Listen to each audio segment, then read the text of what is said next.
I did not expect na magagawa mo to me because I thought, we're homies na.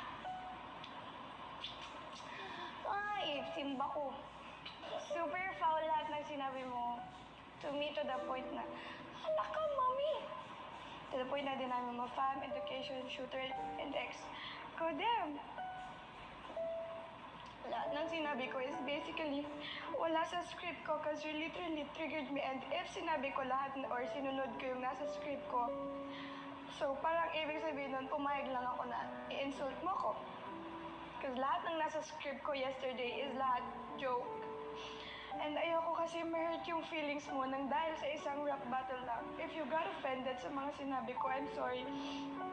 Pero I don't think na kaya ko pang ibalik kung ano yung na-build natin for real. I'm really sorry, Jazz.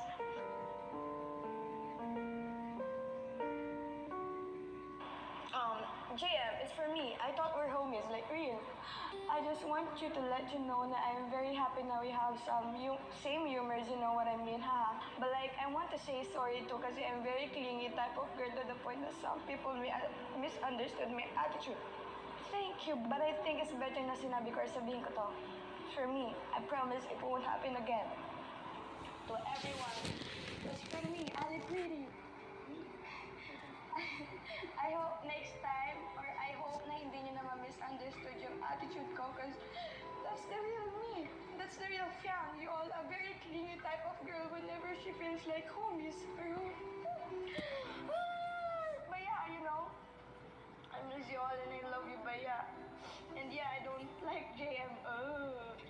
He's my best man. Kuya, dito sa bahay mo po, kuya, sa loob ng bahay mo, si JM po ay aking best friend. Sa kanya lang po ako komportable mag-open. I love you, Jess. Let's just talk after mo.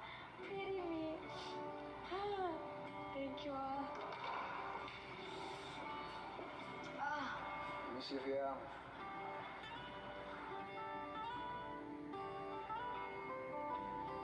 Uy, ayaw ko rin naman ho nang may agwat sa kanilang dalawa.